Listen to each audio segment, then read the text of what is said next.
이탈리아가 자랑하던 미식의 성지가 단 3일 만에 구토와 도둑의 도시로 전락했습니다. 선수들은 조직위가 준 샐러드를 먹고 노로바이러스에 쓰러지고 자는 동안 여권까지 털리며 생지옥을 경험하고 있는데요. 그런데 왜 유독 한국 숙소 앞에서만 제발 그 빨간 국물 좀 나눠달라는 애원 소리가 들릴까요? 바이러스도 소매치기도 뚫지 못한 대한민국 멸균 밥상과 양심의 결계. 전 세계가 경악한 그 통쾌한 반전을 지금 공개합니다. 밀라노 말펜사 공항에 도착했을 때만 해도 저는 이 취재가 제 20년 기자 인생에서 가장 우아하고 낭만적인 휴가가 될 거라고 확신했습니다. 제 이름은 앙리 프랑스 유력 일간지 르몽드에서 문화와 스포츠를 담당하는 수석 기자이자 자칭 타칭 미식의 수호자입니다. 런던의 칙칙하고 기름진 피시앤칩스나 베이징의 정체불명 향신료가 들어간 만두 따위와는 비교도 안 되는 진정한 예술을 맛볼 생각에 가슴이 뛸 수밖에 없었죠. 상상해 보십시오. 무려 이탈리아입니다. 패션과 미식의 심장부라 불리는 밀라노에서의 동계올림픽이라니 이건 단순한 스포츠 행사가 아닙니다.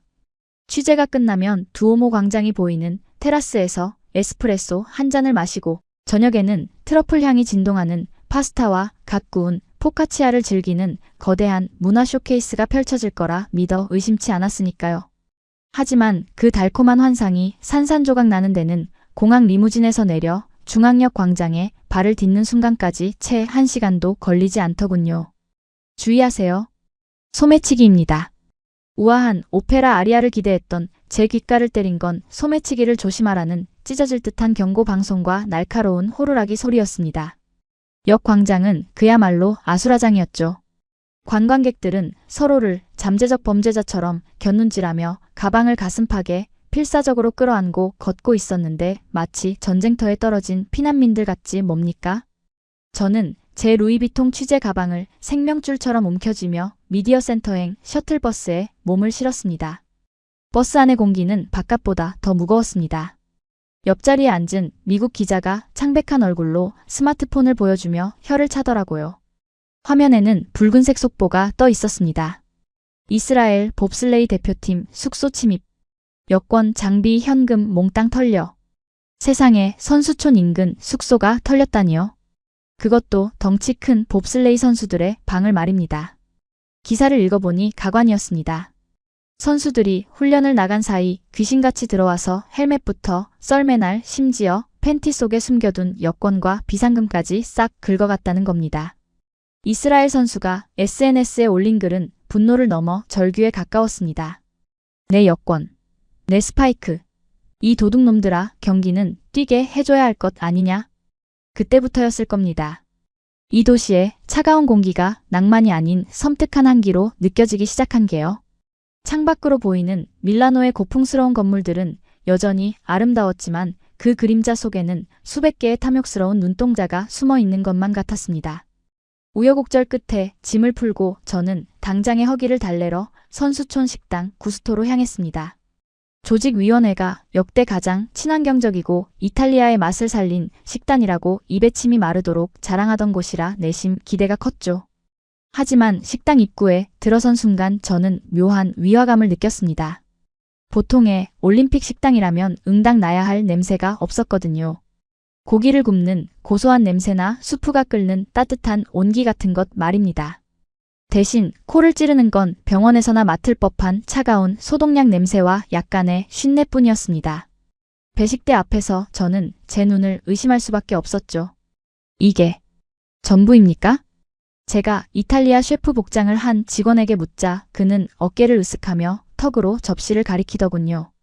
접시 위에는 힘없이 축 늘어진 양상추 샐러드, 차갑게 식은 닭 가슴살 몇 조각 그리고 돌덩이처럼 딱딱해 보이는 빵 한 덩이가 덩그러니 놓여 있었습니다.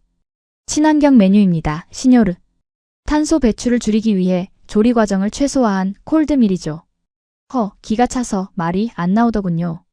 영하 15도를 오르내리는 한겨울에 칼로리 소모가 극심한 선수들에게 불 하나 안 쓴 차가운 풀떼기를 먹이라니요.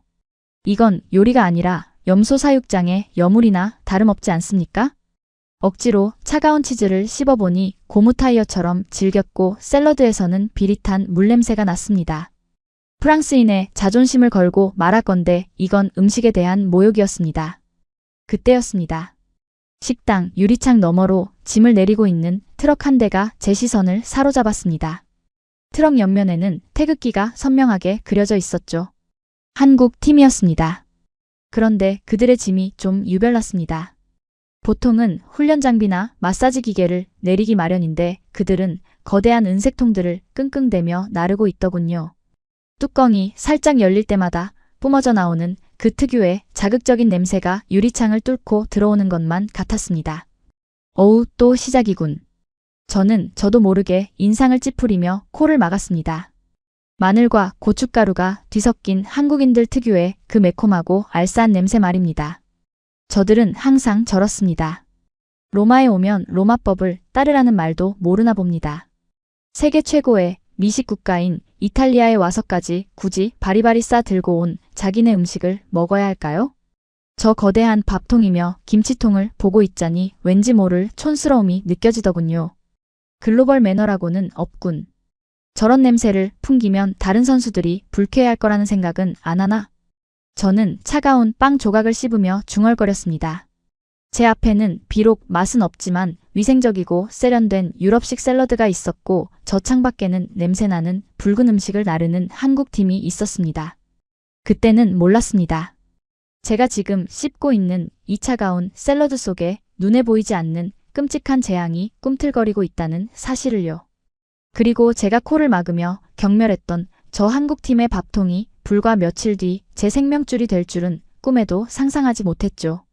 식당을 나서는데 미디어 센터 로비가 평소보다 훨씬 소란스러웠습니다. 다들 스마트폰을 보며 수군거리고 있더군요. 저는 로비 한쪽에 켜진 대형 TV 화면을 바라보았습니다. CNN 뉴스였습니다. 속보입니다.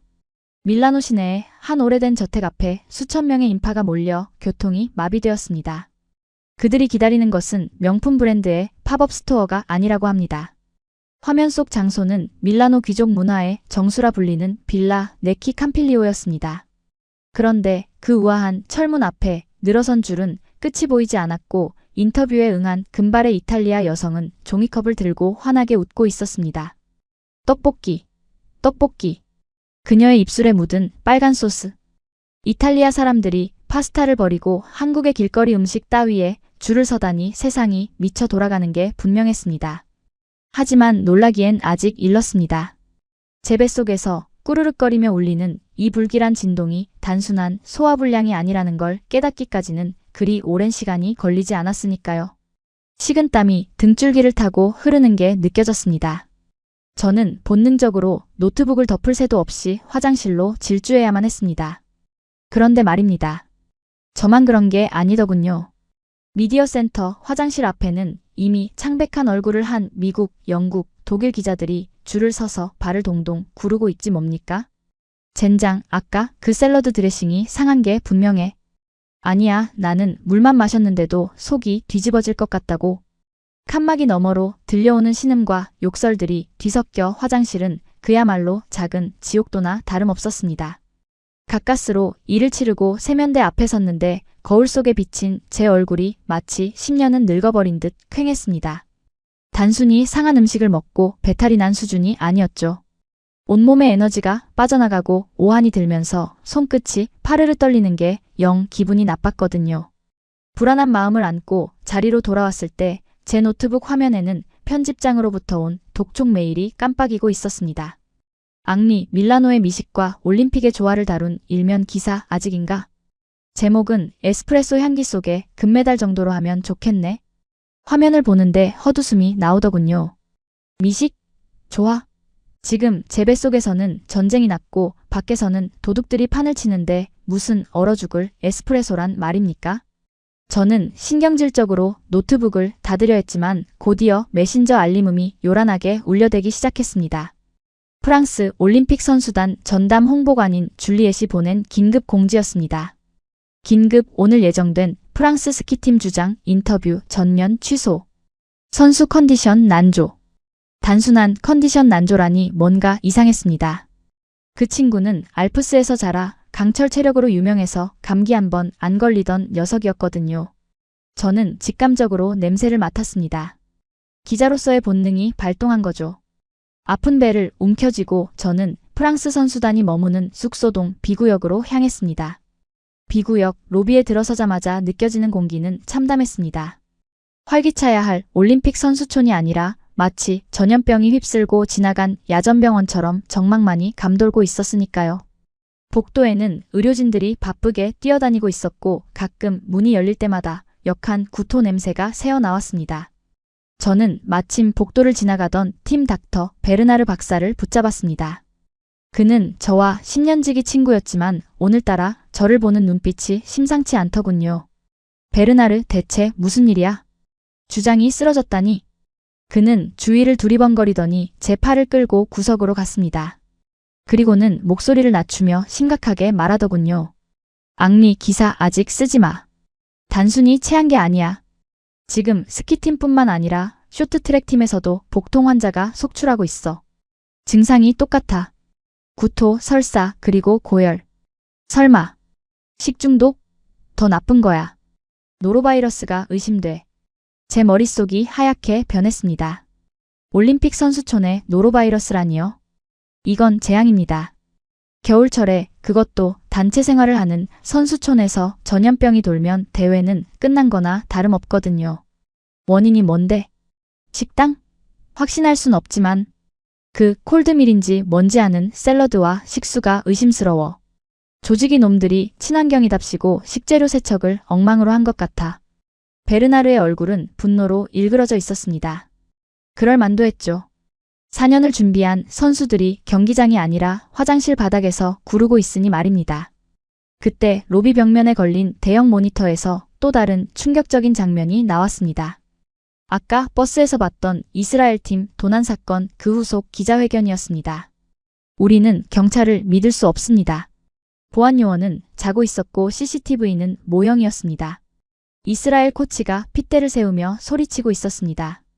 봅슬레이 장비를 통째로 털린 것도 모자라 경찰이 증거가 없다며 수사를 미적거린다는 폭로였죠. 앵커는 밀라노의 치안 시스템이 붕괴되었다는 멘트를 날리고 있었고요. 안에서는 바이러스가 창궐하고 밖에서는 도둑들이 활개치는 상황. 이건 올림픽이 아니라 생존 서바이벌이었습니다. 저는 망연자실한 채 건물 밖으로 나왔습니다. 차가운 밤 공기를 마시면 좀 나을까 싶어서였죠. 비틀거리며 걷다 보니 어느새 선수촌의 동쪽 시구역 앞까지 오게 되었습니다. 그런데 말입니다. 그곳의 풍경은 제가 방금 보고 온 지옥도와는 완전히 달랐습니다. 시구역 바로 대한민국 선수단이 머무는 곳이었습니다. 그곳은 밝았습니다. 아니, 단순히 조명이 밝은 게 아니라 분위기 자체가 달랐습니다. 우리 프랑스 팀 건물은 초상집 분위기인데 저쪽에서는 웃음소리가 들려오고 있었거든요. 건물 앞 공터에는 한국 선수들이 3-3-5 모여 가벼운 스트레칭을 하거나 담소를 나누고 있었습니다. 누구 하나 배를 움켜쥐거나 인상을 쓰는 사람이 없었죠. 그때 제 눈을 의심케 하는 장면이 목격됐습니다. 트레이닝복을 입은 한 한국 선수가 벤치에 앉아 있다가 신발끈을 고쳐 매기 위해 신고 있던 최신형 스마트폰과 지갑을 벤치 위에 툭 던져두는 게 아니겠습니까? 그러더니 아예 일어나서 저만치 떨어진 철봉으로 가서 매달리기 시작하더군요. 미친 건가? 저걸 저기에 두고. 제 심장이 덜컥 내려앉았습니다. 여기는 밀라노입니다. 1초면 사라지는 곳이라고요. 당장이라도 가서 이봐요. 정신 차려요. 라고 소리치고 싶었습니다. 저는 숨을 죽이고 그 벤치를 지켜봤습니다. 1분, 3분, 5분.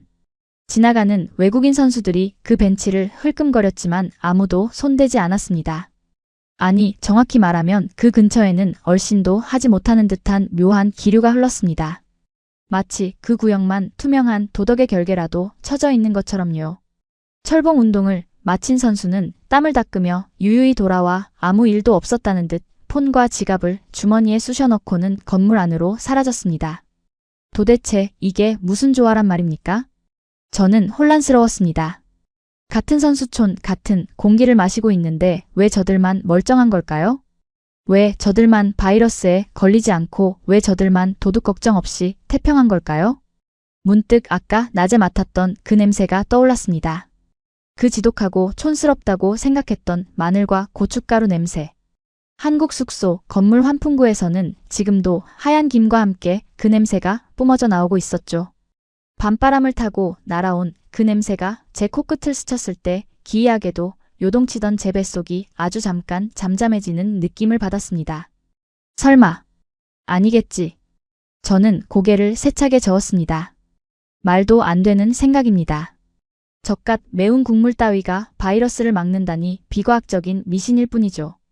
하지만 제 이성은 부정을 하면서도 제 눈은 저도 모르게 한국 숙소의 창문들을 훑고 있었습니다. 저는 아픈 배를 다시 움켜쥐고 어둠 속으로 사라지는 한국팀 트럭의 뒷공무니를 멍하니 바라보았습니다. 트럭 짐칸에는 아직 내리지 못한 박스 하나가 실려 있었는데 거기에 적힌 영어 단어가 가로등 불빛에 반짝이더군요. 멸균됨. 그 단어가 제 뇌리에 박히는 순간 등골이 서늘해졌습니다. 저들은 알고 있었던 걸까요? 이 화려한 도시가 사실은 세균과 도둑으로 들끓는 시궁창이라는 것을. 그래서 저토록 철저하게 자기들만의 성벽을 쌓아 올린 걸까요? 제 오만했던 편견에 아주 미세하지만 분명한 균열이 가기 시작한 건 바로 그 순간이었습니다. 그 멸균됨이라는 단어가 제 머릿속을 맴도는 동안 뱃속의 전쟁은 휴전 없이 계속되고 있었습니다. 저는 도망쳐야 했습니다. 구토 소리와 소독약 냄새, 그리고 언제 내 여권이 털릴지 모른다는 공포가 지배하는 이 선수촌이라는 이름의 수용소에서 말입니다. 취재? 기사? 그런 건 나중 문제입니다. 일단 살고 봐야 하지 않겠습니까? 제 본능이 외치더군요. 이곳을 벗어나 사람들이 줄을 서던 그곳, 그 붉은 국물이 있는 곳으로 가라고 말이죠. 저는 비틀거리는 몸을 이끌고 택시를 잡아탔습니다. 목적지는 빌라 네키 캄필리오. 아까 뉴스에서 수천 명이 몰려들었다던 그 코리아 하우스였습니다. 20분을 달려 도착한 그곳의 풍경은 제가 알던 밀라노가 아니었습니다. 보통의 핫플레이스라면 을에 있어야 할 소음과 무질서가 없었거든요. 1km나 된다던 줄은 어디 가고 고풍스러운 저택 앞은 기이할 정도로 한산하고 조용했습니다. 순간 저는 벌써 문을 닫았나? 싶어 절망했죠. 하지만 입구에 다가선 순간 저는 제 생각이 얼마나 구시대적이었는지 깨달았습니다. 사람들은 줄을 서서 추위에 떨고 있는 게 아니었습니다. 저택 담벼락에 붙은 대형 QR코드를 찍고는 각자 스마트폰으로 실시간 대기번호를 확인하며 근처 벤치에서 여유롭게 기다리고 있었던 겁니다. 딩동.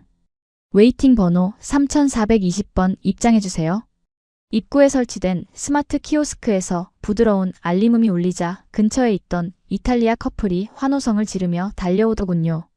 종이 티켓도 고함치는 경비원도 없었습니다. 오직 데이터와 알고리즘만이 이 수천 명의 인파를 물 흐르듯 통제하고 있었습니다. 저는 기자증을 내밀고 프레스 자격으로 패스트트랙 입장을 허가받았죠. 철문을 지나 정원으로 들어서는 순간 저는 시공간이 뒤틀리는 현기증을 느꼈습니다. 이곳은 1930년대에 지어진 밀라노 상류층의 상징 빌라 네키입니다. 아르데코 양식의 우아한 대리석 기둥과 고풍스러운 조각상들이 즐비한 곳이죠. 그런데 그 역사적인 공간을 채우고 있는 건 곰팡내 나는 골동품이 아니라 2026년의 최첨단 서울이었습니다. 가장 먼저 제 눈을 사로잡은 건 냄새였습니다. 선수촌에서 맡았던 그 역한 비린내가 아니었습니다. 매콤하면서도 달콤하고 무엇보다 갓 조리된 음식에서만 느낄 수 있는 뜨거운 열기의 냄새였으니까요. 저는 홀린 듯이 메인홀로 들어갔습니다. 그곳은 더 이상 응접실이 아니었습니다. 마치 미래의 실험실을 옮겨놓은 듯한 K 편의점 팝업이 거대하게 펼쳐져 있었거든요. 이건 대체 무슨 기계지? 제 눈앞에는 은색으로 번쩍이는 기계 수십 대가 도열해 있었습니다. 이탈리아인들이 그 앞에서 마치 종교의식을 치르듯 경건하게 기다리고 있더군요. 가까이 다가가 보니 그것은 알루미늄 용기에 담긴 라면을 자동으로 끓여주는 조리기였습니다. 보글보글. 물이 정확한 온도로 끓어오르고 면발이 춤을 추듯 익어가는 소리가 들렸습니다. 기계는 한치의 오차도 없이 물을 붓고 시간을 재고 정확한 타이밍에 조리를 멈췄습니다. 사람의 손이 닿지 않으니 위생실수가 개입할 틈이 없었죠. 그 기계에서 뿜어져 나오는 하얀 수증기는 단순한 김이 아니었습니다. 그것은 100도의 고열로 모든 바이러스를 사멸시켰다는 일종의 안전인증 마크처럼 보였습니다. 제 옆에 서 있던 명품 정장 차림의 이탈리아 신사가 갓 끓여진 라면 용기를 조심스럽게 집어들더군요. 그는 포크가 아닌 젓가락을 서툴게 쥐고는 후루룩 소리를 내며 면을 삼키더라고요. 맘마미야. 이 뜨거움. 내 위장이 살아나는 기분이야. 그는 감탄사를 연발하며 국물까지 들이켰습니다. 그 모습을 보니 제 위장도 요동치기 시작했습니다. 먹고 싶다. 아니, 저걸 먹어야 내가 산다는 본능이 이성을 마구 두드렸습니다. 하지만 저는 꾹 참았습니다. 아직 제 자존심이 허락하지 않았으니까요. 프랑스 기자가 취재 도중 컵라면 따위에 영혼을 팔 수는 없지 않습니까? 저는 애써 시선을 돌려 안쪽으로 더 들어갔습니다. 홀 중앙에는 거대한 카페존이 있었는데 거기서 일하는 한국인 스태프들의 움직임은 마치 빨리 감기 영상을 보는 것 같았습니다. 그들은 웃음기 없는 하지만 지독하게 프로페셔널한 표정으로 주문을 처리하고 있었죠. 아이스 아메리카노 4잔 나왔습니다. 주문을 받고 음료가 나오는 데까지 걸린 시간은 단 15초. 이탈리아 바리스타들이 원두향을 음미하며 수다를 떨 동안 한국인들은 에스프레소 머신 3대를 동시에 돌리며 미친 효율을 보여주고 있었습니다. 더 충격적인 건 그들이 마시는 음료였습니다. 밖은 영하 10도입니다. 눈보라가 치는 날씨에 한국인 스태프들은 투명한 플라스틱 컵에 얼음을 가득 채운 검은 물 그들이 아라고 부르는 것을 생명수처럼 들이켜고 있더군요. 저 사람들은 고통을 못 느끼나? 저는 전율했습니다. 그건 음료가 아니었습니다. 그들의 혈관에 흐르는 건 피가 아니라 카페인이 아닐까 싶을 정도로 그 검은 액체는 그들을 지치지 않게 만드는 연료 같았습니다. 낭만 따위는 개나 줘버리고 오직 각성과 효율만을 추구하는 저 건조하고도 서늘한 눈빛들. 그것은 밀라노의 느긋함과는 차원이 다른 압도적인 문명의 속도였습니다. 그때 제 옆을 지나가던 한 외국인 관람객이 실수로 들고 있던 콜라를 바닥에 쏟았습니다. 아, 미안해요. 죄송합니다. 그 관람객이 당황해서 어쩔 줄 몰라 하는데 어디선가 무전기를 찬 한국인 매니저가 나타났습니다. 저는 그가 인상을 찌푸리거나 청소 도구를 가지러 멀리 다녀올 거라고 예상했습니다. 유럽에서는 의뢰 그러니까요. 청소부 하나 부르려면 세워라 내워라 걸리죠. 하지만 한국인 매니저는 허리춤에서 콤팩트한 무선 청소기를 꺼내더니 윙 하는 소리와 함께 단 3초 만에 바닥에 액체를 흔적도 없이 빨아들였습니다. 그리고는 주머니에서 물티슈를 꺼내 마무리까지 완벽하게 하더군요. 괜찮습니다. 다음엔 조심해주세요. 그는 사무적으로 하지만 정중하게 딱 한마디를 남기고는 바람처럼 사라졌습니다. 화를 내지도 호들갑을 떨지도 않았습니다. 그저 오류가 발생했으니 시스템을 복구한다는 듯한 기계적인 완벽함. 주변에 있던 이탈리아인들이 입을 다물지 못했습니다. 마법사야? 방금 뭐였어? 저게 한국의 빨리빨리인가 봐. 진짜 미쳤어. 저는 그 장면을 보며 등골이 오싹해졌습니다. 이것은 문화의 차이가 아니었습니다. 이것은 운영체제의 차이였습니다. 밀라노가 낭만이라는 이름의 버그투성이 구형 윈도우라면 이곳 코리아하우스는 바이러스 하나 침투할 틈 없는 최신형 리눅스 같았습니다. 그때 쉴 곳을 찾아 두리번거리던 제 눈에 믿을 수 없는 광경이 또다시 포착되었습니다. 휴게 공간에 마련된 테이블마다 최신형 아이폰과 지갑 심지어 고가의 카메라가 덩그러니 놓여 있었습니다. 주인들은 어디 갔냐고요? 저만치 떨어진 포토부스에서 사진을 찍거나 화장실에 가 있었습니다. 아까 선수촌 벤치에서 봤던 그 장면이 여기서는 집단적으로 벌어지고 있었습니다. 미쳤어. 여긴 소매치기가 없나? 저도 모르게 중얼거렸습니다. 제 옆에 앉아 떡볶이를 먹던 한국 유학생으로 보이는 청년이 저를 보며 피식 웃더군요. 아저씨, 여기 CCTV가 몇 대인 줄 아세요? 그리고 한국 사람들은 남의 물건에 관심 없어요. 충전기면 몰라도. 그 청년은 대수롭지 않다는 듯 말하고는 테이블 위에 있던 자신의 노트북을 그대로 둔 채 쟁반을 반납하러 걸어갔습니다. 저는 멍하니 그 노트북을 바라보았습니다. 가져갈 수 있습니다. 마음만 먹으면 지금 당장 저걸 들고 튈 수 있습니다. 하지만 천장을 올려다보니 마치 밤하늘의 별처럼 촘촘하게 박힌 검은색 렌즈들이 저를 내려다보고 있었습니다. 사각지대라고는 단 1cm도 허용하지 않는 디지털 파놉티콘. 그제야 알았습니다. 이곳이 안전한 이유는 단순히 사람들의 양심 때문만이 아니었습니다. 완벽하게 설계된 감시 시스템과 그것을 당연하게 받아들이는 고도로 훈련된 시민의식이 결합된 결과였죠. 바깥 세상은 무법천지인데 이 담벼락 하나를 사이에 두고 이곳은 완벽한 질서가 유지되고 있었습니다. 도둑도 무질서도 심지어 바이러스조차 함부로 침범하지 못할 것 같은 이 압도적인 요새.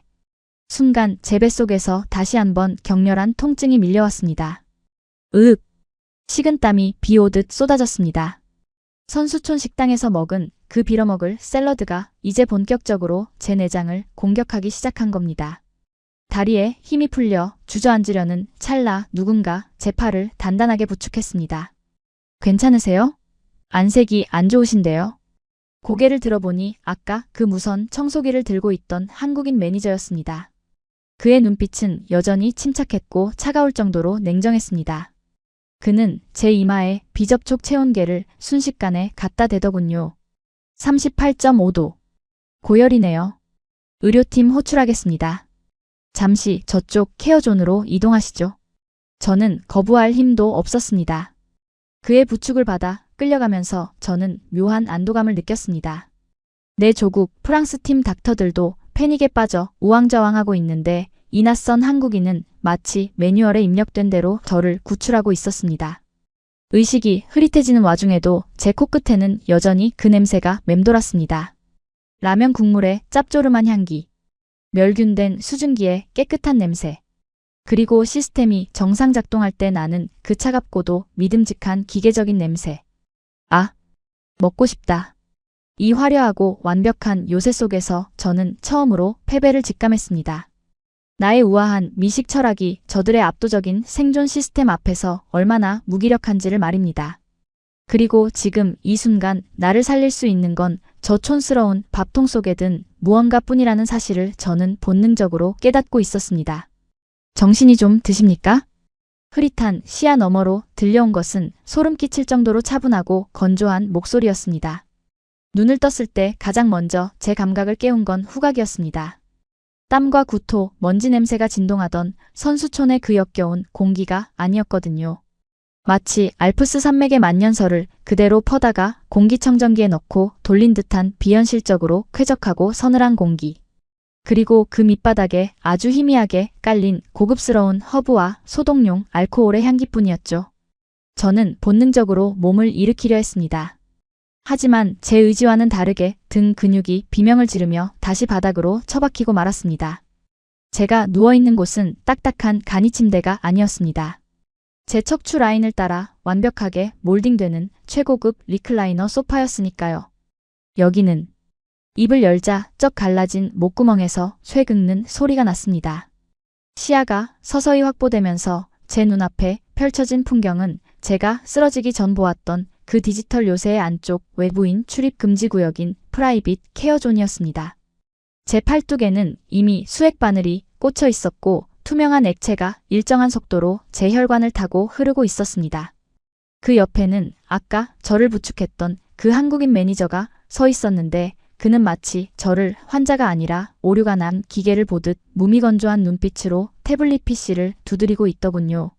탈수 증세가 심각했습니다. 급하게 전해질 수액을 투여했으니 30분 정도면 안정을 찾으실 겁니다. 체온은 38.2도까지 떨어졌고요. 그는 제 대답을 기다리지도 않고 그저 통보하고는 뒤돌아 나가려 했습니다. 그 기계적인 태도에 저는 형용할 수 없는 모멸감을 느꼈습니다. 저는 프랑스 르몽드의 수석 기자입니다. 이런 취급을 받을 사람이 아니란 말입니다. 이봐요. 누가 내 몸에 손을 대라고 했소? 내 가방, 내 취재 수첩. 저는 덜덜 떨리는 손으로 소파 팔걸이를 움켜쥐며 소리쳤습니다. 밀라노의 소매치기들에게 당했던 트라우마가 뇌리를 스쳤기 때문입니다. 하지만 제 루이비통 가방은 소파 옆 협탁 위에 아주 정갈하게 마치 백화점 진열장에 놓인 상품처럼 각 잡혀 놓여 있었습니다. 귀중품은 모두 안전합니다. 여기는 한국 구역이니까요. 매니저는 딱 그 한마디를 남기고 자동문 너머로 사라졌습니다. 여기는 한국 구역이니까요. 그 말이 마치 여기는 문명 세계니까 안심해라, 이 야만이나 라고 들리는 건 제 자격지심이었을까요? 저는 거칠게 넥타이를 풀어헤쳤습니다. 목이 졸리는 것 같았습니다. 이 완벽함, 이 친절함, 이 압도적인 시스템. 이 모든 것이 저를 숨막히게 하고 있었거든요. 인정할 수 없었습니다. 아니, 인정해서는 안 되는 것이었습니다. 이건 쇼입니다. 그래요, 거대한 연극 세트장인 겁니다. 어떻게 바깥은 지옥인데 여기만 천국일 수가 있겠습니까? 실수가 없고 오차가 없고 땀냄새조차 나지 않는 이곳은 인간적인 게 아닙니다. 속지 않아. 나는 속지 않아. 저는 주문을 외우듯 중얼거렸습니다. 뱃속에서 다시금 메스꺼움이 밀려왔지만 저는 이를 악물고 자리에서 일어났습니다. 비틀거리는 걸음으로 케어존의 통유리벽 쪽으로 다가갔습니다. 유리 너머로 보이는 메인홀의 풍경은 고열에 시달리는 제 눈에 더욱 기괴하게 보였습니다. K뷰티존의 스태프들은 마치 공장 로봇 팔처럼 정확한 각도로 외국인들의 얼굴에 화장품을 찍어 바르고 있었고, 댄스존의 청년들은 홀린 듯 군무를 추고 있었으니까요. 영혼이 없어. 저들은 효율이라는 악마에게 영혼을 팔았어. 그렇게 결론을 내리려던 찰나 유리 너머 라면 조리기 앞이 보였습니다. 하얀 김이 피어오르는 그 붉은 국물. 꾸르륵. 제 위장이 다시 한번 요동쳤습니다. 이번에는 통증이 아니었습니다. 원초적인 갈망이었습니다. 아까 선수촌에서 먹다 남긴 차가운 샐러드 조각들이 위벽을 긁어대며 비명을 지르고 있었습니다. 따뜻한 걸 줘. 살균된 걸 줘. 저 붉고 짠 국물을 내놔. 안 돼. 저건 인스턴트야. 정크 푸드라고. 저는 제 뺨을 때리고 싶었습니다. 미슐랭 가이드 자문위원인 내가 고작 공장에서 찍어낸 MSG 국물에 침을 흘리다니요. 그건 패배였습니다. 저는 더 이상 이곳에 있을 수 없었습니다. 이 안락함, 이 유혹적인 냄새에 10분만 더 있다가는 제가 제 발로 기어가 구걸하게 될 것 같았기 때문입니다. 나가야 해. 저는 거칠게 수액 바늘을 뽑았습니다. 핏방울이 튀어 하얀 셔츠, 소매를 적셨지만 신경 쓸 겨를이 없었습니다. 매니저가 놀라 다가왔지만 뿌리치고 도망치듯 정문으로 향했습니다. 저 완벽한 시스템으로부터 도망치는 것만이 제 자존심을 지키는 유일한 길이었습니다. 하지만 정문 앞에 섰을 때 저는 다시 한번 얼어붙고 말았습니다. 두꺼운 유리문 너머로 보이는 밀라노의 밤거리. 가로등은 꺼져 있었고 거리엔 쓰레기가 굴러다녔습니다. 그리고 저만치 어둠 속에서 후드를 뒤집어 쓴 건장한 남자 서너 명이 먹잇감을 노리듯 서성이고 있는 게 보였습니다. 소매치기 아니 강도들입니다. 제 손이 무의식적으로 가방을 움켜쥐었습니다. 저 문을 열고 나가는 순간 저는 다시 사냥감이 됩니다. 그리고 저 차가운 밤 공기를 마시는 순간 제 뱃속의 바이러스는 다시 춤을 추겠죠. 뒤를 돌아보았습니다. 따뜻한 조명, 향긋한 냄새, 안전한 CCTV, 그리고 평온한 사람들. 앞을 보았습니다. 어둠, 추위, 범죄, 그리고 구토. 문 손잡이를 잡은 제 손이 덜덜 떨렸습니다. 머리는 나가라고 하는데 발은 바닥에 본드라도 붙인 듯 떨어지지 않았습니다. 비겁하게도 제 몸은 저 멸균된 온실을 갈망하고 있었던 겁니다. 여기 계셨군요. 등 뒤에서 들려온 목소리에 흠칫 놀라 돌아보니 셰프 복장을 한 동양인 남자가 서 있었습니다. 그는 제 창백한 얼굴과 피 묻은 소매를 보더니 혀를 차거나 찡그리는 대신 아주 묘한 미소를 지었습니다. 그것은 비즈니스적인 친절함이 아니라 굶주린 짐승을 동정하는 듯한 눈빛이었습니다. 프랑스 분이시죠? 안색을 보니 그 샐러드를 드셨나 보군요. 그는 제 아픈 곳을 정확히 찔렀습니다. 제가 대답도 못하고 입술만 달싹거리자 그는 손에 들고 있던 김이 모락모락 나는 작은 그릇을 제 코앞으로 쑥 내밀었습니다. 이거 드세요. 메뉴에는 없는 겁니다. 제가 스태프들 주려고 막 끓인 건데 기자님께 더 필요할 것 같아서요. 그 그릇에서 올라오는 하얀 김. 붉은 국물 속에 하얀 두부와 푹 익은 김치가 어우러진 한국인들이 찌개라고 부르는 그것. 냄새가 제 뇌를 강타했습니다. 역겨워야 마땅한 그 마늘 냄새가 지금 이 순간에는 마치 어머니의 품속 냄새처럼 포근하게 느껴졌습니다.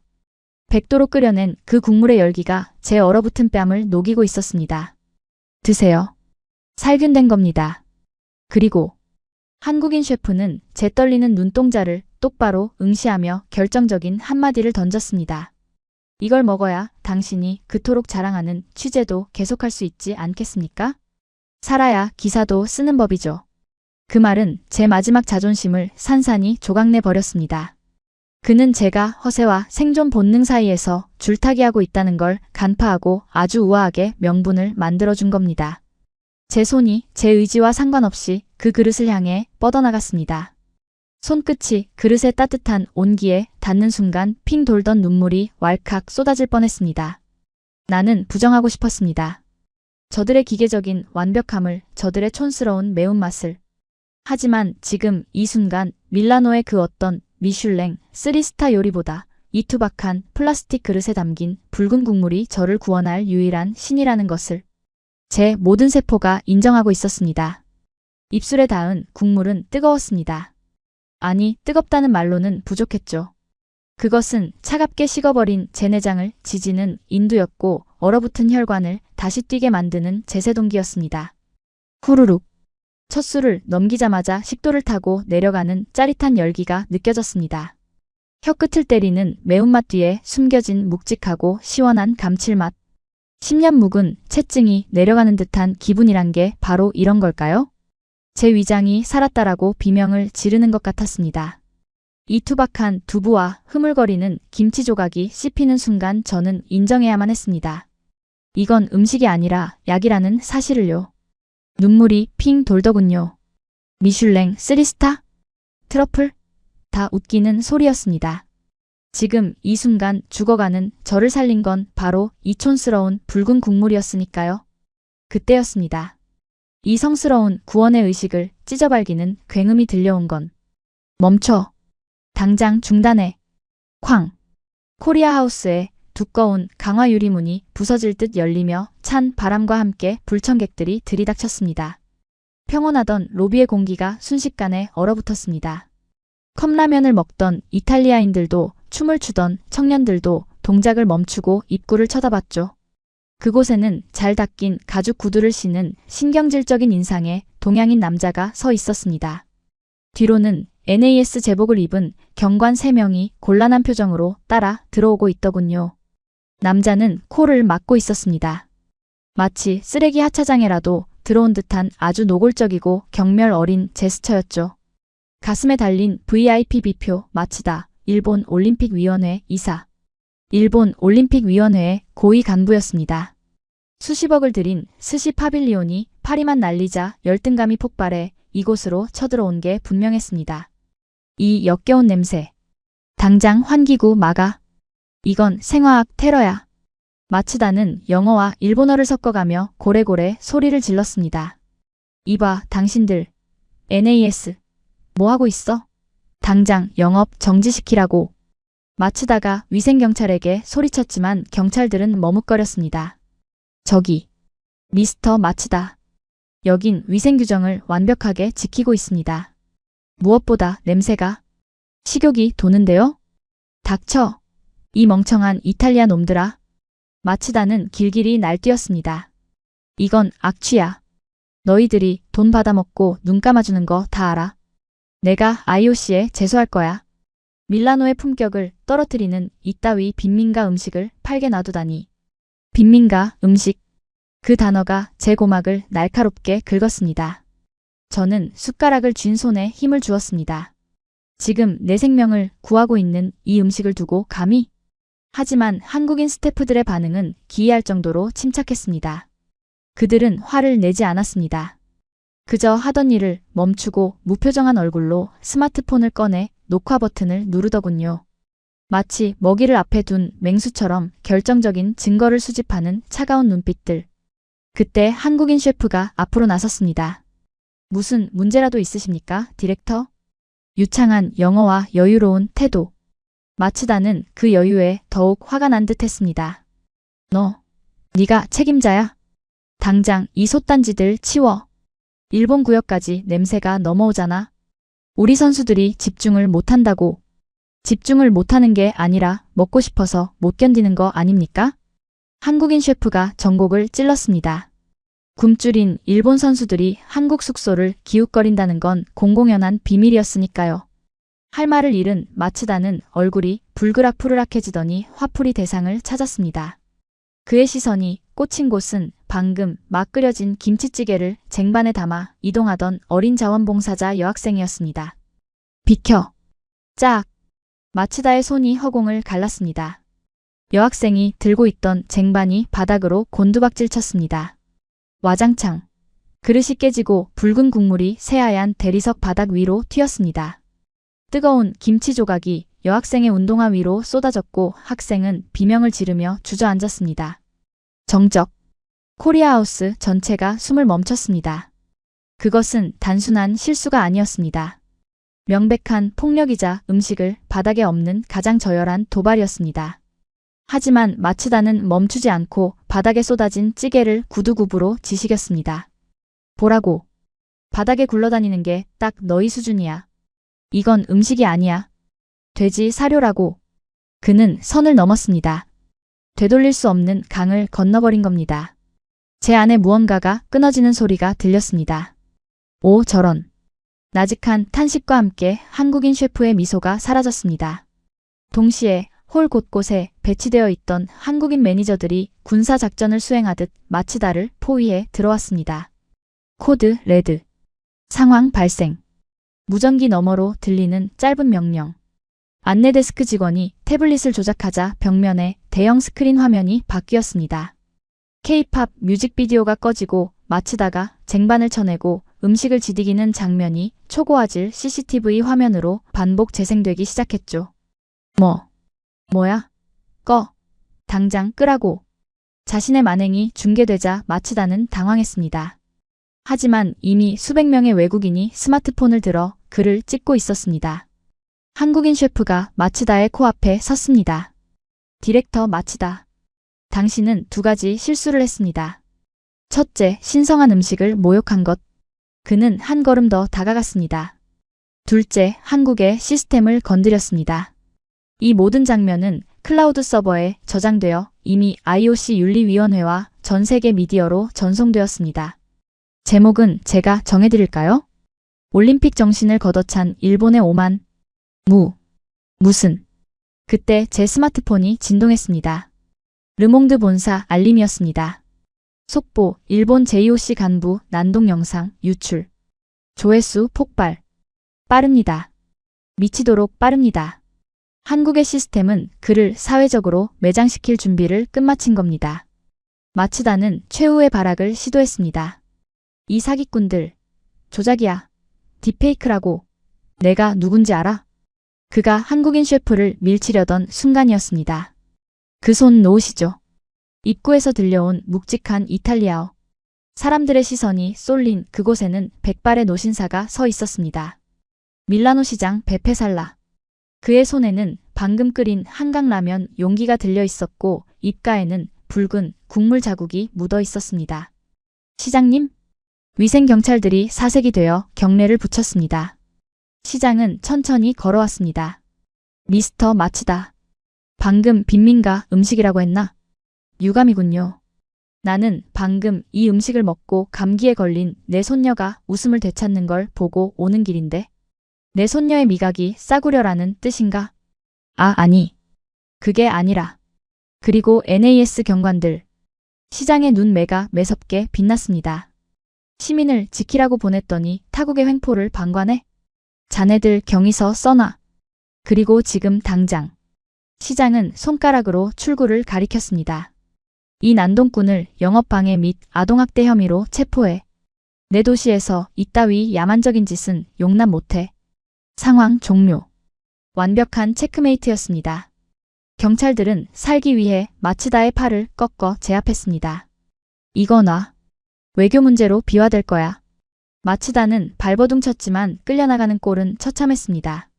잘 닦인 구두는 바닥에 끌려 스크래치가 났고 그가 지디겼던 김치 국물이 바짓단에 붉은 낙인처럼 선명하게 남았습니다. 그가 사라진 뒤 홀에는 거대한 폭풍이 지나간 뒤에 경외감이 감돌았습니다. 한국인 셰프는 여전히 떨고 있는 여학생을 다독인 뒤 홀을 향해 부드럽게 말했습니다. 소란을 피워 죄송합니다. 오늘 겪은 불쾌한 경험을 씻어내시라고 지금부터 모든 메뉴에 매운맛 2단계를 무료로 추가해드리겠습니다. 한국의 매운맛은 스트레스를 날려버리는데 최고니까요. 와, 환호성이 터져나왔습니다. 단순한 호응이 아니었습니다.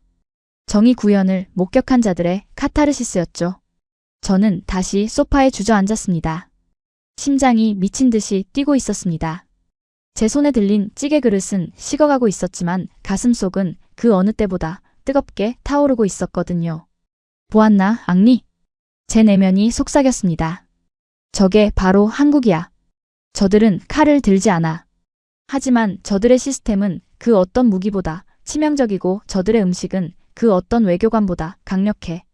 저는 떨리는 손으로 남은 국물을 입안에 털어넣었습니다. 이제 더 이상 부정할 수 없었습니다. 이 붉은 국물은 단순한 음식이 아니었습니다. 그것은 오만한 자들을 심판하고 병든 자들을 구원하며 무질서한 세상에 새로운 기준을 세우는 일종의 성수였습니다. 로봇 청소기의 윙윙거리는 소리가 잦아들 무렵 제 뱃속을 채운 그 붉은 국물의 열기는 어느새 전신의 혈관을 타고 뇌세포 하나하나를 깨우고 있었습니다. 마츠다라는 오만한 바이러스가 제거된 코리아하우스. 하지만 진정한 승부는 이제부터였습니다. 한국인 셰프의 매운맛 무료 선언은 단순한 이벤트가 아니었습니다. 그것은 일종의 선전포고이자 이 올림픽의 주도권이 어디로 넘어갔는지를 알리는 신호탄이었으니까요. 오전 6시. 동이 트기 전 가장 어둡고 추운 시간. 선수들이 기상을 준비하고 컨디션을 조절해야 하는 골든타임. 보통의 올림픽이라면 선수촌 식당에서 고소한 빵 냄새와 따뜻한 수프 향기가 피어올라야 할 시간입니다. 하지만 창밖으로 보이는 선수촌의 풍경은 처참했습니다. 식당 굴뚝에서는 연기가 나지 않았고 배고픔과 추위에 지친 각국 선수들은 좀비처럼 비틀거리며 숙소를 나오고 있었죠. 그때였습니다. 코리아하우스의 육중한 철문이 다시 한번 열렸습니다. 위잉. 마치 항공모함의 경납고가 열리듯 웅장한 기계음과 함께 코리아하우스의 지하 주차장 게이트가 개방되었습니다. 그리고 그 어둠 속에서 하얀색 도장을 한 트럭들이 전조등을 번쩍이며 쏟아져 나오기 시작했습니다. 1대, 2대, 10대. 아니, 끝이 없었습니다. 그것은 단순한 배달 트럭이 아니었습니다. 적재함에는 냉장, 온장, 정밀 제어 시스템이 탑재되어 있었고 운전석에는 군용 차량을 방불케 하는 통신 장비가 설치된 일명 K급식 기동 타격대였습니다. 트럭의 옆면에는 선명한 고딕체로 이렇게 적혀 있었습니다. KSOC 대한체육회 고기능 영양 지원팀. 그들의 목적지는 명확했습니다. 코리아하우스 앞에 줄을 서지 못한 혹은 훈련 일정 때문에 나올 수 없는 선수들이 있는 훈련장과 경기장 구역. 작전 개시. 목표 밀라노 올림픽파크 전역. 소요시간 15분. 선두 차량의 스피커에서 짧고 간결한 한국어 명령이 떨어지자 트럭들은 마치 훈련된 기병대처럼 밀라노의 새벽 거리를 향해 질주하기 시작했습니다. 그 압도적인 속도와 질서 정연함에 졸고 있던 이탈리아 교통경찰들은 호루라기를 불 생각조차 못하고 멍하니 입을 벌리고 있더군요. 저는 본능적으로 카메라를 챙겨 들고 그중 한 트럭의 조수석에 올라탔습니다. 트럭이 도착한 곳은 쇼트트랙 경기장 앞이었습니다. 그곳에는 이미 프랑스, 미국, 중국, 일본 등 각국 코치진이 모여 조직위원회 직원들과 실랑이를 벌이고 있었습니다. 젠장. 선수들이 굶고 있다고. 빵이라도 제대로 된 걸 내놔. 차가운 샐러드를 먹고 토하다가 훈련도 못했다고. 책임질 거야? 고성이 오가는 아수라장. 조직위 직원은 규정상 외부 음식 반입은 금지. 라는 앵무새 같은 말만 반복하고 있었죠. 그때 한국 트럭이 그들 앞을 가로막고 멈춰섰습니다. 끼익. 트럭의 뒷문이 열리자 하얀 김이 폭포수처럼 쏟아져 나왔습니다. 영하 10도의 차가운 공기와 트럭 내부의 섭씨 70도 열기가 충돌하며 만들어낸 장관이었습니다. 그리고 그 안에서 내리는 사람들. 그들은 조리사가 아니었습니다. 흰 가운을 입고 태블릿 PC를 든 냉철한 표정의 영양 분석관들이었습니다. 현재 기온 영하 12도, 습도 40%, 선수단 평균 체온 저하 감지. 리더로 보이는 한국인 분석관이 데이터를 읊조리자 스태프들이 일사불란하게 도시락 박스를 하역하기 시작했습니다. 그 박스는 스티로폼 따위가 아니었습니다. 특수 제작된 보온 용기로 겉면에는 디지털 온도계가 부착되어 실시간으로 내부 온도를 표시하고 있었습니다. 내부 온도 65도, 세균 증식 억제 구간 유지 중. 그때 일본팀 코치가 달려왔습니다. 아까 코리아하우스에서 쫓겨난 마츠다의 부하 직원인 듯 했습니다. 그는 여전히 상황 파악을 못하고 소리쳤습니다. 이봐, 한국. 여기는 공식 구역이야. 너희 마음대로 들어오면 안 돼. 이건 불법이라고. 그는 트럭 앞을 막아서며 조직위 직원에게 눈짓을 보냈습니다. 이봐요, 이탈리아 양반. 저거 막아요. 위생검사도 안 받은 정체불명의 음식이잖아. 조직위 직원이 쭈뼛거리며 다가오려 할 때였습니다. 한국인 분석관이 태블릿 PC를 들어 그들의 코앞에 들이밀었습니다. 그 화면에는 복잡한 그래프와 수치 그리고 국제올림픽위원회의 규정집 조항이 붉은색으로 강조되어 있었습니다. IOC 규정 제42조 3항. 주최 측이 선수에게 적절한 영양과 위생을 제공하지 못할 경우 각국 위원회는 자체적인 급식 지원을 수행할 권리가 있다. 분석관의 목소리는 건조했지만 그 내용은 송곳처럼 날카로웠습니다.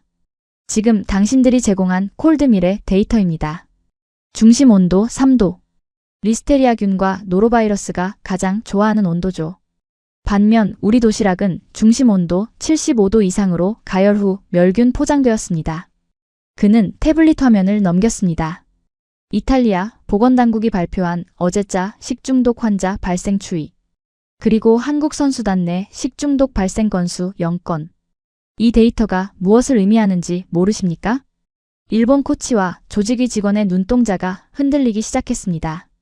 반박할 수 없는 팩트 폭격. 우리는 지금 음식을 파는 게 아닙니다. 선수 보호 조치를 수행 중입니다. 방해한다면 선수 안전 위협 행위로 즉시 제소하겠습니다.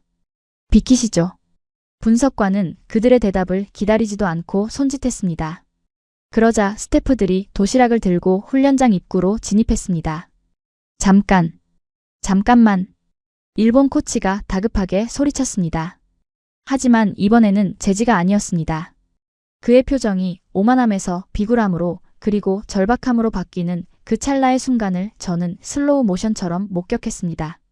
그의 눈은 한국 스태프들이 들고 있는 도시락 용기에 고정되어 있었습니다. 투명한 뚜껑 너머로 보이는 윤기가 자르르 흐르는 하얀 쌀밥, 숯불 향이 나는 불고기, 그리고 매콤하게 졸여진 닭볶음탕. 그의 목 울대가 크게 움직였습니다. 꿀꺽. 그는 자신의 국가, 자존심 그리고 마츠다의 명령을 배신하고 있었습니다. 그의 위장이 뇌를 지배하기 시작한 겁니다. 남는 거 없습니까? 그의 입에서 나온 말은 충격적이었습니다. 주변에 있던 프랑스, 미국 코치들도 귀를 의심했습니다. 하지만 그들 역시 마찬가지였습니다. 그들의 시선도 모두 그 도시락에 꽂혀 있었으니까요. 한국인 분석관이 멈춰 섰습니다. 그는 비굴하게 웃고 있는 일본 코치를 무표정하게 바라보았습니다. 경멸도 동정도 없는 그저 데이터를 처리하는 기계 같은 눈빛. 원칙적으로 타국 선수단에게는 제공되지 않습니다. 그 말에 일본 코치의 얼굴이 흑빛으로 변했습니다. 그러나 분석관은 태블릿을 톡톡 두드리더니 무심하게 덧붙였습니다. 하지만 긴급 구호물자 명목이라면 예외 조항이 있긴 하죠. 현재 귀국 선수들의 컨디션 데이터가 위험 수준이니까요. 그는 트럭 짐칸을 향해 턱짓했습니다. B-3구역에 여유분 50개가 있습니다. 가져가시죠. 단 조건이 있습니다. 조건이라니? 빈 도시락 용기는 완벽하게 세척해서 반납하십시오. 그리고 분석관은 차갑게 쏘아붙였습니다. 먹고 나서 탈 나도 한국 탓하지 않겠다는 각서 여기 전자 서명하시죠. 당신네들이 워낙 딴소리를 잘해서 말입니다. 굴욕이었습니다. 완벽한 굴욕. 하지만 일본 코치는 망설이지 않았습니다. 그는 떨리는 손으로 태블릿에 서명했습니다. 아니, 거의 낚아채듯 서명하고는 트럭으로 달려갔습니다. 그 모습을 본 다른 나라 코치들도 체면을 버리고 달려들기 시작했습니다. 프랑스도, 우리도 서명하겠소. 미국 팀, 우리 햄버거는 다 얼어버렸어. 제발 밥 좀 줘요. 순식간에 한국 트럭 앞은 만국 박람회장이 되었습니다. 세계 최강 대국들이 고작 조그만 아시아 국가의 트럭 앞에서 밥 좀 달라며 아우성치는 광경. 저는 셔터를 눌렀습니다. 찰칵 찰칵 찰칵. 이것은 단순한 배급 현장이 아니었습니다. 이것은 기존의 질서가 붕괴되고 새로운 패권이 탄생하는 역사적인 순간이었습니다. 총알 한 발 쏘지 않고 미사일 한 방 날리지 않고 오직 따뜻한 밥과 완벽한 위생 시스템 하나로 전 세계를 무릎 꿇린 대한민국. 도시락을 받아든 프랑스 피겨 선수가 바닥에 주저앉아 허겁지겁 밥을 먹는 모습이 렌즈에 잡혔습니다. 그녀의 눈에 맺힌 눈물. 그리고 밥을 한 숟가락 입에 넣고 터뜨리는 안도와 환희의 표정. 그녀의 입술이 움직이는 게 보였습니다. 이게 인생이지. 그 옆에서 일본 선수들은 이타다키 마스를 외치며 불고기를 입에 넣고 있었고 미국 선수들은 세상의 맛이 천국 같아 라며 닭볶음탕 국물에 밥을 비비고 있었습니다. 누가 금메달을 따느냐는 이제 중요하지 않았습니다. 이미 이 올림픽의 진정한 승리자는 결정되었으니까요. 경기장 전광판에는 여전히 이탈리아의 화려한 홍보 영상이 나오고 있었지만 아무도 거들떠보지 않았습니다. 모든 선수의 눈과 위장은 오직 코리아라는 5글자에 낙온되어 있었습니다. 저는 카메라를 내리고 수첩을 꺼냈습니다. 그리고 떨리는 손으로 기사의 헤드라인을 적어 내려갔습니다. 로마 제국은 납 중독으로 망했고 2026 밀라노는 콜드밀로 망했다. 그리고 그 폐허 위에서 한국은 따뜻한 도시락으로 새로운 제국을 건설했다. 이것은 과장이 아닙니다. 이것은 제가 목격한 밀라노의 차가운 새벽을 가르는 가장 뜨겁고도 명백한 팩트였습니다. 그때 제 어깨를 누군가 툭 쳤습니다. 돌아보니 아까 그 분석관이었습니다. 그는 여전히 무뚝뚝한 표정으로 하지만 아까보다는 조금 부드러운 눈빛으로 제게 캔커피 하나를 내밀었습니다. 맥심 모카 골드. 기자님도 한잔하시죠. 카페인 수치가 좀 떨어져 보이는데. 저는 헛웃음을 터뜨리며 그것을 받아들였습니다. 따뜻했습니다. 이 작은 캔커피의 온기가 제 손바닥을 넘어 가슴속 깊은 곳까지 전해져 왔습니다. 저는 캔을 땄습니다. 칙! 하는 청량한 소리와 함께 달콤한 향기가 퍼졌습니다. 한 모금 마시자 머릿속이 맑아지며 비로소 모든 퍼즐이 맞춰지는 기분이었습니다. 이들이 강한 이유. 이들이 이토록 미친 듯이 시스템에 집착하는 이유. 그것은 단순히 이기기 위해서가 아니었습니다. 그들은 먹이는 것의 가치를 그리고 사람을 살리는 것의 숭고함을 누구보다 잘 알고 있는 민족이었기 때문입니다. 저 멀리 알프스 산맥 너머로 붉은 태양이 떠오르고 있었습니다. 하지만 밀라노의 아침을 밝힌 건 저 태양이 아니었습니다. 바로 저 하얀 트럭에서 피어오르는 뭉게구름 같은 하얀 김이었습니다. 그 하얀 김이 피어오르는 트럭 너머로 저는 밀라노의 아침이 밝아오는 것을 지켜보았습니다. 하지만 그 태양은 누군가에게는 희망이었지만 누군가에게는 가혹한 심판의 서치라이트였습니다. 맥심 커피의 달콤함이 제 목구멍을 넘어간 직후 제 스마트폰과 무전기 그리고 미디어 센터의 전광판은 일제히 비명을 지르기 시작했으니까요. 속보입니다. 이탈리아 검찰 올림픽 조직위원회 급식업체 전격 압수수색. 일본 JOC 위원장 대국민 사과 성명 발표 예정. 마츠다 이사의 독단적 행동 꼬리 자르기인가? 저는 빈캔을 쓰레기통에 던져넣고 그 붕괴의 현장을 목격하기 위해 다시 발걸음을 옮겼습니다. 가장 먼저 찾은 곳은 어제까지만 해도 콧대 높게 미슐랭 전략을 자랑하던 일본 홍보관 재팬하우스였습니다. 도착한 그곳의 풍경은 한마디로 폐가였습니다. 불과 24시간 전만 해도 화려한 조명을 받으며 위용을 뽐내던 흰옥기 구조물은 이제 을씨년스러운 바람만 통과하는 흉물로 변해 있었습니다. 입구에는 임시휴관이라는 종이가 성의 없이 붙어 있었지만 유리창 너머로 보이는 내부는 이미 야반도주한 흔적이 역력하더군요.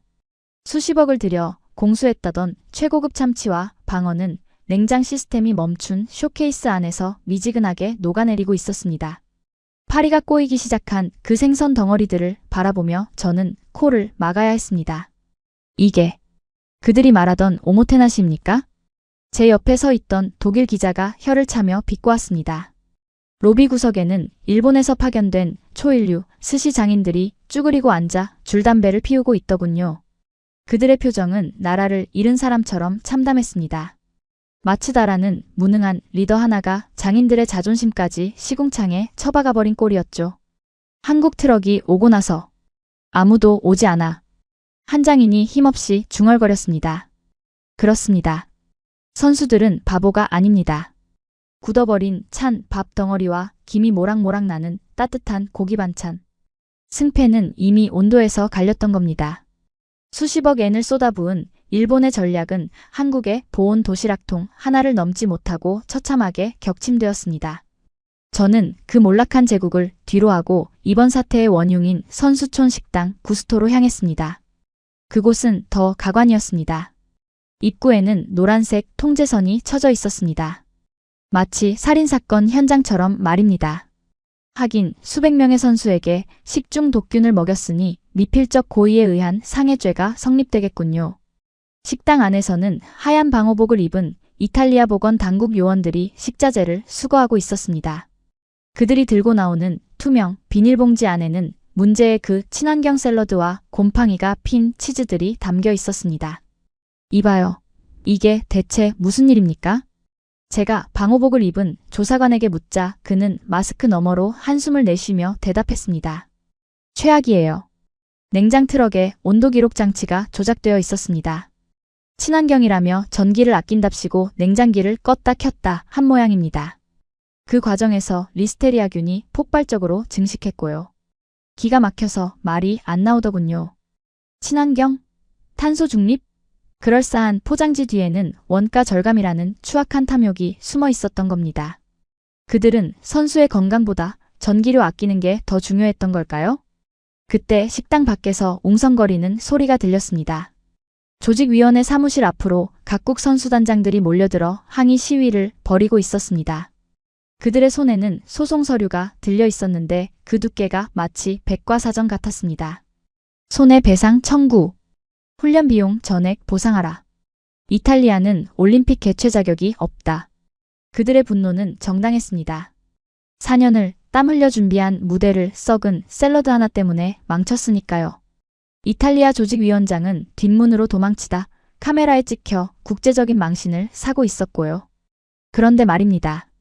이 아비규 안에 지옥도 한복판에서 유일하게 평온하고 질서 정연한 곳이 있었습니다. 바로 한국급식지원센터 트럭 앞이었습니다. 그곳은 이제 단순한 배급소가 아니었습니다. 올림픽의 새로운 중심이 되어 있었습니다. 각국 선수들은 이제 메달 색깔보다 오늘의 메뉴가 무엇인지에 더 열을 올리고 있었으니까요. 이봐, 이 배지랑 도시락이랑 바꿀 수 있어? 미국 선수가 자신의 국가대표 배지를 한국 스태프에게 내밀며 애원하고 있었습니다. 돈도 명예도 필요 없습니다. 지금 이 선수촌에서 통용되는 유일한 기축통화는 바로 한국 도시락 티켓이었습니다. 저는 그 광경을 보며 쓴웃음을 지을 수밖에 없었습니다. 이탈리아는 르네상스의 발상지라며 예술을 팔았고 일본은 기술 강국이라며 디테일을 팔았습니다. 하지만 결국 최후에 승리한 것은 먹고 사는 문제를 가장 완벽하게 해결한 한국의 밥심이었습니다. 문득 한국인 셰프가 했던 말이 떠오르더군요. 전쟁은 보급에서 갈린다. 그 말은 진리였습니다. 지금 밀라노는 전쟁터였고 보급이 끊긴 이탈리아와 일본 군대는 전멸했습니다. 반면 든든한 보급로를 확보한 한국 선수단의 사기는 하늘을 찌르고 있었죠. 경기장 전광판을 보니 한국 양궁팀과 펜싱팀이 금메달을 휩쓸고 있다는 속보가 뜨고 있었습니다. 당연한 결과 아니겠습니까? 남들은 배가 아파서 화장실을 들락거릴 때 한국 선수들은 갓 지은 밥에 뜨끈한 국물을 먹고 힘을 냈으니 말입니다. 이건 불공정 게임이 아닙니다. 자기 관리라는 실력의 차이였죠. 저는 노트북을 열었습니다. 그리고 마침내 제 기사의 마지막 문단을 작성하기 시작했습니다. 손끝에서 타닥거리는 키보드 소리가 마치 패배자들에게 보내는 조종처럼 울려 퍼졌습니다. 우리는 한국을 조용한 아침의 나라라고 불렀다. 하지만 그것은 우리의 착각이었다. 그들은 조용한 게 아니라 치밀했던 것이다. 이탈리아가 겉멋에 취해 위생을 버리고 일본이 아집에 갇혀 변화를 거부할 때 한국은 가장 기본적이고 본질적인 것, 즉 생존에 집중했다. 그 결과는 지금 눈앞에 펼쳐진 이 참혹한 대비가 증명한다. 차가운 스시와 썩은 샐러드는 쓰레기통으로 들어갔지만 한국의 붉은 국물은 전 세계인의 위장을 점령했다. 당신들이 만약 한국을 건드리고 싶다면 적어도 밥그릇 싸움만큼은 피하라. 그들은 밥에 미친 민족이고 밥을 위해서라면 알프스 산맥에 급식차를 띄우는 사람들이다. 나는 지금 내 인생 가장 맛있는 믹스커피를 마시며 무너져가는 로마의 후예들을 애도한다. 그러게 왜 하필 한국을 건드렸는가? 그들의 밥상머리 교육이 얼마나 무서운지 진작에 알았어야 했다. 저는 송고 버튼을 눌렀습니다. 화면에는 전송 완료라는 메시지가 떴고 동시에 제 뱃속에서는 든든한 포만감이 느껴졌습니다. 바깥에서는 여전히 사이렌 소리와 고함이 들려왔지만 더 이상 불안하지 않았습니다. 제 주머니 속에는 한국인 셰프가 찔러주신 내일 점심 도시락 티켓이 들어있었으니까요. 이것이야말로 무법천지 밀라노에서 제가 가진 가장 강력한 면책 특권이자 생존 보장권이었습니다. 저는 빈 믹스커피 캔을 만지작거렸습니다. 손바닥에 남아있는 미지근한 온기가 이 차갑고 혼란스러운 밀라노의 아침을 견디게 해주는 유일한 위로처럼 느껴졌습니다.